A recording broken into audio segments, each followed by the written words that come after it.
ಸ್ನೇಹಿತರೆ, ಮೀಡಿಯಾ ಮಾಸ್ಟರ್ಸ್ಗೆ ಸ್ವಾಗತ ಸುಸ್ವಾಗತ.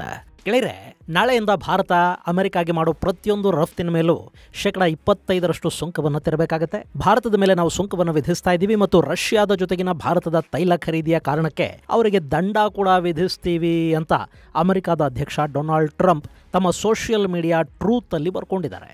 ಇದನ್ನು ಪಶ್ಚಿಮದ ಮಾಧ್ಯಮಗಳು ಸಂಭ್ರಮಿಸ್ತಾ ಇದ್ರೆ ಅಮೆರಿಕಾದ ಕೆಲ ತಜ್ಞರು ಟ್ರಂಪ್ ಮಾತುಗಳ ಬಗ್ಗೆ ಸೀರಿಯಸ್ ಆಗಿ ತಗೋಬೇಕಾದ ಅಗತ್ಯ ಇಲ್ಲ, ಅವರು ಯೂಟರ್ನ್ ಎಕ್ಸ್ಪರ್ಟು ಅಂತ ಹೇಳ್ತಾ ಇದ್ದಾರೆ. ಹಾಗೆ ಮತ್ತೆ ಕೆಲವರು ಅಮೆರಿಕ ಅಧ್ಯಕ್ಷರ ಈ ಸುಂಕದ ಬೆದರಿಕೆಗಳು ಭಾರತ ಮತ್ತು ಅಮೆರಿಕ ಸಂಬಂಧಗಳನ್ನು ದೀರ್ಘಕಾಲಕ್ಕೆ ಕೆಡಿಸುವ ಸಾಧ್ಯತೆಗಳಿವೆ ಅನ್ನೋ ಆತಂಕವನ್ನು ಕೂಡ ವ್ಯಕ್ತಪಡಿಸ್ತಾ ಇದ್ದಾರೆ. ಇಲ್ಲಿ ಬರೀ ಭಾರತ ಮಾತ್ರ ಅಲ್ಲ, ಜಗತ್ತಿನ ನಾನಾ ದೇಶಗಳ ಜೊತೆ ಸುಂಕ ಸಮರ ಶುರು ಮಾಡಿರೋ ಟ್ರಂಪ್ ಒಂದಷ್ಟು ದೇಶಗಳ ಜೊತೆ ವ್ಯಾಪಾರ ಒಪ್ಪಂದಗಳಿಗೆ ಮುಂದಾಗಿದ್ದಾರೆ.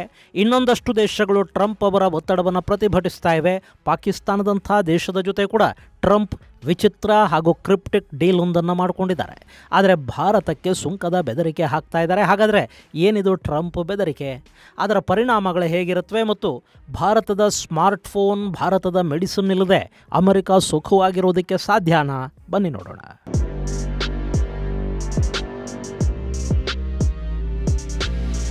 ಗೆಳೆಯರೆ, ಮೊನ್ನೆ ಅಷ್ಟೇ ಅಮೆರಿಕಾಗೆ ಮಾಡೋ ಸ್ಮಾರ್ಟ್ಫೋನುಗಳ ರಫ್ತಲ್ಲಿ ಭಾರತ ಚೈನಾನ ಹಿಂದಿಕ್ಕಿದೆ ಅನ್ನೋ ವರದಿಗಳು ಬಂದವು. ಆಪಲ್ ಸಂಸ್ಥೆ ಭಾರತದಲ್ಲಿ ಫೋನ್ ಮ್ಯಾನುಫ್ಯಾಕ್ಚರಿಂಗ್ ಘಟಕಗಳನ್ನು ಸ್ಥಾಪಿಸಿದ ನಂತರ ಅಮೆರಿಕ ಚೈನಾದ ಮೇಲೆ ಟ್ಯಾರಿಫ್ ಅನ್ನು ಹೆಚ್ಚು ಮಾಡಿದ ನಂತರ ಅಮೆರಿಕಾಗೆ ಭಾರತದಿಂದ ರಫ್ತಾಗೋ ಸ್ಮಾರ್ಟ್ ಫೋನುಗಳ ಪ್ರಮಾಣ ಹೆಚ್ಚಾಗಿತ್ತು. ಇದು ಭಾರತದ ರಫ್ತು ವ್ಯಾಪಾರವನ್ನು ಮತ್ತಷ್ಟು ಹೆಚ್ಚು ಮಾಡುತ್ತೆ ಅಂತ ಅಂದುಕೊಳ್ಳೋ ಹೊತ್ತಿಗೆ ಆಗಸ್ಟ್ 1ರಿಂದ ಭಾರತದ ಮೇಲೆ 25% ಟ್ಯಾರಿಫ್ ಅನ್ನು ವಿಧಿಸ್ತೀವಿ ಅಂತ ಟ್ರಂಪ್ ಒಂದು ಬಾಂಬನ್ನು ಹಾಕಿದ್ದಾರೆ. ಈ ಬಗ್ಗೆ ಟ್ರೂತ್ ಅನ್ನು ತಮ್ಮ ಸೋಷಿಯಲ್ ಮೀಡಿಯಾದಲ್ಲಿ ಒಂದು ಹೇಳಿಕೆಯನ್ನು ಪೋಸ್ಟ್ ಮಾಡಿರೋ ಟ್ರಂಪ್, ಭಾರತ ನಮ್ಮ ಸ್ನೇಹಿತ, ಆದರೆ ನಾವು ಭಾರತದ ಜೊತೆ ಹೆಚ್ಚು ವ್ಯಾಪಾರ ಮಾಡೋದಕ್ಕೆ ಸಾಧ್ಯ ಆಗ್ತಾ ಇಲ್ಲ. ಭಾರತ ಹಾಗೂ ರಷ್ಯಾ ನಡುವೆ ವ್ಯಾಪಾರ ಹೆಚ್ಚಿದೆ. ರಷ್ಯಾದಿಂದ ಆಯುಧಗಳು ಹಾಗೂ ಕಚ್ಚಾ ತೈಲವನ್ನು ಭಾರತ ತರಿಸ್ಕೊಳ್ತಾ ಇದೆ. ಹೀಗಾಗಿ ಭಾರತದ ಮೇಲೆ 25% ತೆರಿಗೆ ಹಾಗೂ ಒಂದಷ್ಟು ಪೆನಾಲ್ಟಿಯನ್ನು ಕೂಡ ಹಾಕ್ತೀವಿ ಅಂತ ಟ್ರಂಪ್ ಎಚ್ಚರಿಕೆಯನ್ನು ಕೊಟ್ಟಿದ್ದಾರೆ. ಇಲ್ಲಿ ಟ್ರಂಪ್ ಬಳಸ್ತಾ ಇರೋ ಸೋಷಿಯಲ್ ಮೀಡಿಯಾದ ಹೆಸರು ಮಾತ್ರ ಟ್ರೂತ್ ಅಷ್ಟೇ. ಟ್ರಂಪ್ ಸತ್ಯನೇ ಹೇಳ್ತಾರೆ ಅಂತೇನಿಲ್ಲ. ಯಾಕೆಂದ್ರೆ ಇಲ್ಲಿ ಭಾರತ ಮತ್ತು ಅಮೆರಿಕದ ನಡುವೆ ವ್ಯಾಪಾರ ಕಡಿಮೆ ಆಗಿದೆ ಅಂತ ಟ್ರಂಪ್ ಹೇಳ್ತಾ ಇದ್ದಾರೆ. ಆದರೆ ಭಾರತದ ಅತಿದೊಡ್ಡ ವ್ಯಾಪಾರ ಪಾಲುದಾರ ದೇಶ ಅಮೆರಿಕ. ಈ ಹಿಂದೆ ಚೈನಾ ಇತ್ತು, ಆದರೆ ಈಗ ಆ ಸ್ಥಾನವನ್ನ ಅಮೆರಿಕ ಆಕ್ರಮಿಸಿಕೊಂಡಿದೆ. ಆದರೆ ಇಲ್ಲಿ ಚೈನಾ ಮತ್ತು ಅಮೆರಿಕಗಳ ಜೊತೆ ಭಾರತ ಮಾಡೋ ವ್ಯಾಪಾರದಲ್ಲಿ ಒಂದು ವ್ಯತ್ಯಾಸ ಅಂದ್ರೆ, ಚೈನಾದ ಜೊತೆ ಭಾರತಕ್ಕೆ ಟ್ರೇಡ್ ಡೆಫಿಸಿಟ್ ಇದೆ. ಅಂದ್ರೆ ನಾವು ಚೈನಾದಿಂದ ಮಾಡ್ಕೊಳ್ಳೋ ಆಮದು ಹೆಚ್ಚು ಮತ್ತು ಚೈನಾಗೆ ನಾವು ರಫ್ತು ಮಾಡೋ ವಸ್ತುಗಳ ಪ್ರಮಾಣ ಮತ್ತು ಮೌಲ್ಯ ಕಡಿಮೆ. ಆದರೆ ಅಮೆರಿಕದ ವಿಷಯದಲ್ಲಿ ಹಾಗಲ್ಲ. ಅಲ್ಲಿ ಅಮೆರಿಕ ಭಾರತದಿಂದ ಹೆಚ್ಚು ಪ್ರಮಾಣದ ವಸ್ತುಗಳನ್ನು ಆಮದು ಮಾಡಿಕೊಳ್ಳುತ್ತೆ. ಹಾಗೆ ಅಮೆರಿಕಾದಿಂದ ನಾವು ಆಮದು ಮಾಡಿಕೊಳ್ಳೋ ಪ್ರಮಾಣ ತುಂಬ ಕಡಿಮೆ ಇದೆ. ಹೀಗಾಗಿ ಎರಡೂ ದೇಶಗಳ ನಡುವೆ ಸುಮಾರು $40 ಬಿಲಿಯನ್ ಟ್ರೇಡ್ ಡೆಫಿಸಿಟ್ ಇದೆ. ಅದನ್ನು ಅಮೆರಿಕ ಅನುಭವಿಸ್ತಾ ಇದೆ. ಇದನ್ನು ಕಡಿಮೆ ಮಾಡ್ಕೋಬೇಕು ಅನ್ನೋದು ಟ್ರಂಪ್ ಪ್ರಯತ್ನ. ಇನ್ನು ರಷ್ಯಾ ಹಾಗೂ ಭಾರತದ ನಡುವಿನ ಆಯುಧ ಖರೀದಿ, ಅದು ಇವತ್ತಲ್ಲ ದಶಕಗಳಿಂದ ಕೂಡ ನಡೀತಾ ಇದೆ. ಭಾರತದ ಬತ್ತಳಿಕೆಯಲ್ಲಿನ ಬಹುತೇಕ ಆಯುಧಗಳು ರಷ್ಯಾ ನಿರ್ಮಿತ. ಅಷ್ಟೇ ಅಲ್ಲ, ರಷ್ಯಾ ಹಾಗೂ ಭಾರತದ ನಡುವೆ ಆಯುಧಗಳ ಜಂಟಿ ತಯಾರಿಕಾ ಒಪ್ಪಂದಗಳಿವೆ. ಬ್ರಹ್ಮೋಸ್ ಮಿಸೈಲುಗಳು, ಮಿಗ್ ಮತ್ತು ಸುಖಾಯ್ ಯುದ್ಧ ವಿಮಾನಗಳು, ಟ್ಯಾಂಕುಗಳು, AK ರೈಫಲ್ಗಳು, ಹೀಗೆ ಸಾಕಷ್ಟು ಆಯುಧಗಳನ್ನು ಎರಡೂ ದೇಶಗಳು ಜಂಟಿಯಾಗಿ ತಯಾರು ಮಾಡ್ಕೊಳ್ತಾ ಇವೆ. ಹಾಗಂತ ಭಾರತ ಅಮೆರಿಕಾದಿಂದ ಯುದ್ಧೋಪಕರಣಗಳನ್ನು ಖರೀದಿ ಮಾಡ್ತಲೇ ಇಲ್ಲ ಅಂತಲೂ ಅಲ್ಲ. ಅಲ್ಲಿಂದ ಕೂಡ MQ-9 ಡ್ರೋನುಗಳು, ಹೆಲಿಕಾಪ್ಟರ್ಗಳನ್ನು ಭಾರತ ಖರೀದಿ ಮಾಡಿದೆ. ಆದರೆ ಅಮೆರಿಕ ಭಾರತಕ್ಕೆ ತನ್ನ ಪೇಟ್ರಿಯಾಟ್ಗಳನ್ನು ಮಾರಬೇಕು ಅಂತ ನೋಡ್ತು. ಭಾರತ S-400 ಖರೀದಿ ಮಾಡಿ ಪೇಟ್ರಿಯಾಟ್ಗಳನ್ನು ತಿರಸ್ಕರಿಸಿತು. ಇನ್ನು ಈಗ F-35ಗಳನ್ನು ಭಾರತದ ತಲೆಗೆ ಕಟ್ಟಬೇಕು ಅಂತ ಅಮೆರಿಕ ನೋಡ್ತಾ ಇದೆ. ಆದರೆ ಭಾರತ ಆ ಬಗ್ಗೆ ಆಸಕ್ತಿಯನ್ನು ತೋರ್ತಾ ಇಲ್ಲ. ಯಾಕೆಂದ್ರೆ F-35ನ ಬೆಲೆ ಮತ್ತು ನಿರ್ವಹಣಾ ವೆಚ್ಚ ಎರಡೂ ಕೂಡ ಹೆಚ್ಚು ಮತ್ತು ಅವು ತೀರಾ ಭಾರತದ ನಿರೀಕ್ಷೆಗೆ, ಅದಕ್ಕೆ ಕೊಡುವ ಹಣಕ್ಕೆ ತಕ್ಕ ಪರ್ಫಾರ್ಮೆನ್ಸ್ ಅನ್ನು ಕೂಡ ಹೊಂದಿಲ್ಲ. ಅಮೆರಿಕ ತಂತ್ರಜ್ಞಾನ ಮತ್ತು ಸೋರ್ಸ್ ಕೋಡ್ ಅನ್ನು ಹಂಚಿಕೊಳ್ಳೋದಿಲ್ಲ. ಹೀಗೆ ನಾನಾ ಕಾರಣಗಳಿಂದ ಭಾರತ F-35 ಬಗ್ಗೆ ಆಸಕ್ತಿಯನ್ನು ತೋರ್ತಾ ಇಲ್ಲ. ಇದು ಕೂಡ ಟ್ರಂಪ್ ಅವರಿಗೆ ಕಾರಣ ಆಗ್ತಾ ಇದೆ. ಇಲ್ಲಿ ಡೊನಾಲ್ಡ್ ಟ್ರಂಪ್ ಚುನಾವಣೆಯಲ್ಲಿ ತಮಗೆ ಸಹಾಯ ಮಾಡಿದ ಆಯುಧ ಕಂಪನಿಗಳ ಹಿತಾಸಕ್ತಿಗಳನ್ನು ಕಾಪಾಡಬೇಕು. ಆ ಮೂಲಕ ಅಮೆರಿಕದ ವ್ಯಾಪಾರವನ್ನು ಕೂಡ ಹೆಚ್ಚು ಮಾಡಬೇಕಿದೆ. ಸೊ ಭಾರತದ ಮೇಲೆ ಆಯುಧ ಖರೀದಿಯ ಒತ್ತಡ ಅಮೆರಿಕದಿಂದ ಬೀಳ್ತಾ ಇದೆ. ಇನ್ನು ಇಂಧನ, ರಷ್ಯಾದ ಅಧ್ಯಕ್ಷ ಪುತಿನ್ ಟ್ರಂಪ್ ಮಾತುಗಳನ್ನು ಕೇಳ್ತಾ ಇಲ್ಲ. ಅಲ್ಲಿ ಯುಕ್ರೇನ್ ಮೇಲೆ ದಾಳಿ ಕೂಡ ನಿಲ್ತಾ ಇಲ್ಲ. ಯುಕ್ರೇನ್ನಲ್ಲಿನ ಖನಿಜ ಸಂಪತ್ತಿನ ಮೇಲೆ ಅಮೆರಿಕ ಕಣ್ಣಿಟ್ಟಿತ್ತು. ಅದನ್ನು ಪಡ್ಕೋಬೇಕು ಅಂದರೆ ರಷ್ಯಾ ಯುಕ್ರೇನ್ ಯುದ್ಧ ನಿಲ್ಲಬೇಕು. ಮತ್ತೊಂದು ಕಡೆ ರಷ್ಯಾ ಯುಕ್ರೇನಿನ ರೇರ್ ಅರ್ತ್ ಮಿನರಲ್ಸ್ ಇರೋ ಒಂದಷ್ಟು ಪ್ರದೇಶಗಳನ್ನು ಕೂಡ ಆಕ್ರಮಿಸಿಕೊಂಡು ಕೂತಿದೆ. ಪುತಿನ್ ಡೊನಾಲ್ಡ್ ಟ್ರಂಪ್ ಅವರನ್ನ ಜೋಕರ್ ಥರ ಟ್ರೀಟ್ ಮಾಡ್ತಾ ಇದ್ದಾರೆ. ಅಲ್ಲಿ ಸಂಘರ್ಷ ನಿಲ್ಲದೆ ಇರೋದಕ್ಕೆ ಕಾರಣ ಭಾರತ ಹಾಗೂ ಚೈನಾಗಳು ರಷ್ಯಾ ಜೊತೆ ಮಾಡ್ತಾ ಇರೋ ವ್ಯಾಪಾರ ಅನ್ನೋದು ಅಮೆರಿಕ ಸೇರಿದಂತೆ ಯುರೋಪಿಯನ್ ದೇಶಗಳು ಮಾಡ್ತಾ ಇರೋ ಆರೋಪ. ಹೀಗಾಗಿನೇ ಮೊನ್ನೆ ಯುರೋಪಿಯನ್ ಯೂನಿಯನ್ ರಷ್ಯಾದ ಹೂಡಿಕೆಗಳಿರುವ ನಯಾರಾ ಎನರ್ಜೀಸ್ ಸಂಸ್ಥೆಯ ಮೇಲೆ ನಿರ್ಬಂಧಗಳನ್ನು ವಿಧಿಸಿತು. ಅಷ್ಟೇ ಅಲ್ಲ, ಮೈಕ್ರೋಸಾಫ್ಟ್ ಇನ್ನು ಮುಂದೆ ನಯಾರಾಗೆ ನಾವು ಯಾವ ಸೇವೆಯನ್ನು ಕೊಡುವುದಿಲ್ಲ ಅಂತ ಹೇಳಿ ಅಮೆರಿಕ ಹಾಗೂ ಯುರೋಪಿಯನ್ ಯೂನಿಯನ್ನನ್ನು ಖುಷಿಪಡಿಸಿತು. ಇದರ ಜೊತೆಗೆ ರಷ್ಯಾದೊಂದಿಗೆ ವ್ಯಾಪಾರ ವಹಿವಾಟುಗಳನ್ನು ನಡೆಸುವ ಇನ್ನಷ್ಟು ಸಂಸ್ಥೆಗಳ ಮೇಲೆ ಕೂಡ ಅಮೆರಿಕದ ಸ್ಯಾಂಕ್ಷನ್ಸ್ ಬೀಳ್ತಾ ಇವೆ. ರಷ್ಯಾ ಹಾಗೂ ಭಾರತದ ನಡುವಿನ ವ್ಯಾಪಾರ ಮುಂದುವರಿತಾ ಇದೆ. ಹೀಗಾಗಿ ನಾವು ಭಾರತಕ್ಕೆ ಪೆನಾಲ್ಟಿಯನ್ನು ಹಾಕ್ತೀವಿ ಅಂತ ಕೂಡ ಟ್ರಂಪ್ ಬರ್ಕೊಂಡಿದ್ದಾರೆ.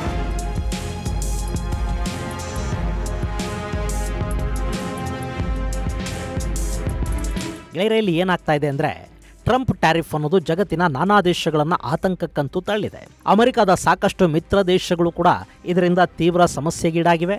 ಯುರೋಪಿಯನ್ ಯೂನಿಯನ್, ದಕ್ಷಿಣ ಕೊರಿಯಾ, ಜಪಾನ್ ಮುಂತಾದ ಅತ್ಯಾಪ್ತ ಮಿತ್ರರನ್ನೂ ಬಿಡದೆ ಟ್ರಂಪ್ ಟ್ಯಾರಿಫ್ ಬೆದರಿಕೆ ಒಡ್ಡಿದ್ರು. ಅದರ ಬೆನ್ನಲ್ಲೇ ಎಲ್ಲರಿಗೂ ಆಗಸ್ಟ್ 1ರವರೆಗೆ ಅಂತಿಮ ಗಡುವನ್ನು ಕೂಡ ಕೊಟ್ಟರು. ಆ ಗಡುವು ಮುಗಿಯೋದ್ರೊಳಗೆ ಒಂದಷ್ಟು ದೇಶಗಳು ಓಡ್ ಹೋಗಿ ಅಮೆರಿಕ ಜೊತೆ ಭಯಾನಕ ವ್ಯಾಪಾರ ಒಪ್ಪಂದಗಳನ್ನು ಮಾಡಿಕೊಂಡವು. ಇದು ಒಂಥರ ಈ ಹಿಂದೆ ಚಕ್ರವರ್ತಿಯೊಬ್ಬ ತನ್ನ ಸಾಮಂತರ ಮೇಲೆ ಸುಂಕಕ್ಕೆ ಹೇರ್ತಾ ಇದ್ದು ಒತ್ತಡದ ಹಾಗೆ ಕಾಣ್ತಾ ಇತ್ತು. ಮತ್ತು ಈಗಾಗಿರೋ ಒಪ್ಪಂದಗಳು ಕೂಡ ಹಾಗೇ ಇವೆ.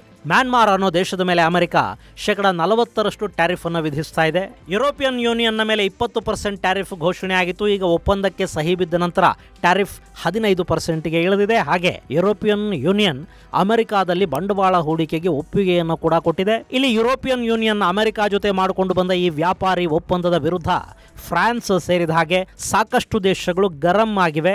ಇದು ಇಡೀ ಯೂನಿಯನ್ ಅನ್ನ ಅಮೆರಿಕಾದ ಕಾಲಬುಡದಲ್ಲಿ ಒತ್ತೆ ಇಡುವ ಪ್ರಯತ್ನ ಅನ್ನೋ ಥರ ಫ್ರಾನ್ಸ್ನ ಅಧ್ಯಕ್ಷ ಮ್ಯಾಕ್ರಾನ್ ಮಾತಾಡಿದ್ದಾರೆ. ಇನ್ನು ಜಪಾನ್ ಮೇಲೆ ಕೂಡ ಈ ಹಿಂದೆ 24% ಘೋಷಣೆಯಾಗಿದ್ದ ಟ್ಯಾರಿಫ್ ಅನ್ನ ಈಗ ಈ ಒಪ್ಪಂದದ ನಂತರ 15%ಗೆ ಇಳಿಸಲಾಗಿದೆ. ಜಪಾನ್ ಕೂಡ ಸುಮಾರು $500 ಬಿಲಿಯನ್ ಹೂಡಿಕೆಯನ್ನು ಅಮೆರಿಕಾದಲ್ಲಿ ಮಾಡುವುದಾಗಿ ಮಾತು ಕೊಟ್ಟಿದೆ. ಇನ್ನು ಚೈನಾದ ಮೇಲೆ 140% ಟ್ಯಾರಿಫ್ ಹೇರ್ತೀವಿ ಅಂತ ಹೇಳಿದ ಟ್ರಂಪ್ ಒಂದಷ್ಟು ಮಾತುಕತೆಗಳ ನಂತರ 34%ಗೆ ಅದನ್ನು ಇಳಿಸಿದ್ದಾರೆ. ಅವರಿಗೂ ಈ ತಿಂಗಳ ನಡುವಿನವರೆಗೆ ಸಮಯಾವಕಾಶವನ್ನು ಕೊಡಲಾಗಿದೆ.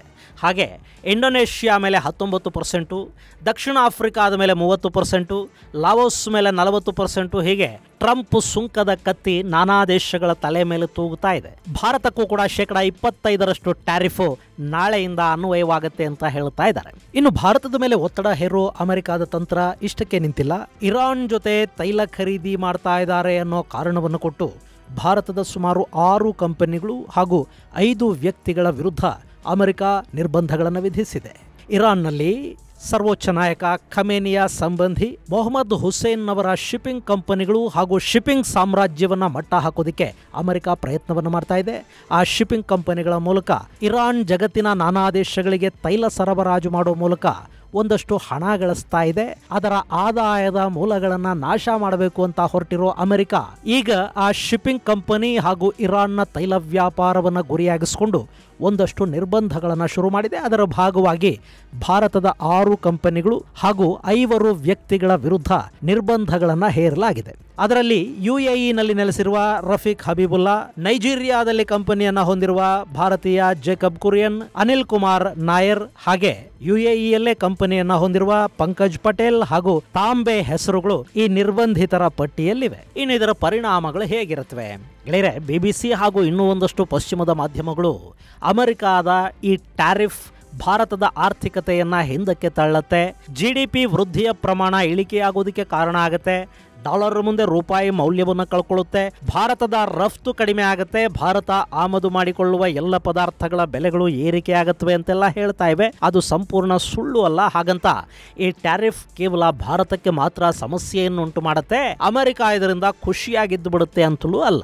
ಭಾರತ ಮತ್ತು ಅಮೆರಿಕಗಳ ನಡುವೆ ಕಳೆದ ವರ್ಷ $129.2 ಬಿಲಿಯನ್ ವ್ಯಾಪಾರ ನಡೆದಿದೆ. ಭಾರತದಿಂದ ಅಮೆರಿಕಾಗೆ ಹೋಗೋ ಎಲ್ಲ ವಸ್ತುಗಳ ಮೇಲೆ 25% ತೆರಿಗೆ ವಿಧಿಸಿದ್ರೆ ಸ್ಮಾರ್ಟ್ಫೋನ್ಗಳ ಬೆಲೆ ಹೆಚ್ಚಾಗುತ್ತೆ. ಹಾಗೆ ಇನ್ನುಳಿದ ಸಾಮಗ್ರಿಗಳ ಬೆಲೆ ಕೂಡ ಸೀದಾ 25% ಹೆಚ್ಚಾಗುತ್ತೆ. ಇನ್ನು ಅದನ್ನು ಬೇರೆ ಬೇರೆ ದೇಶಗಳಿಂದ ಆಮದು ಮಾಡ್ಕೋಬಹುದು ಅಂತ ಅಂದ್ಕೊಳ್ಳೋದಕ್ಕೂ ಆಗೋದಿಲ್ಲ. ಯಾಕೆಂದ್ರೆ ಟ್ರಂಪ್ ತೆರಿಗೆ ವಿಧಿಸದ ಯಾವ ದೇಶವೂ ಜಗತ್ತಲ್ಲಿ ಕಾಣ್ತಾ ಇಲ್ಲ.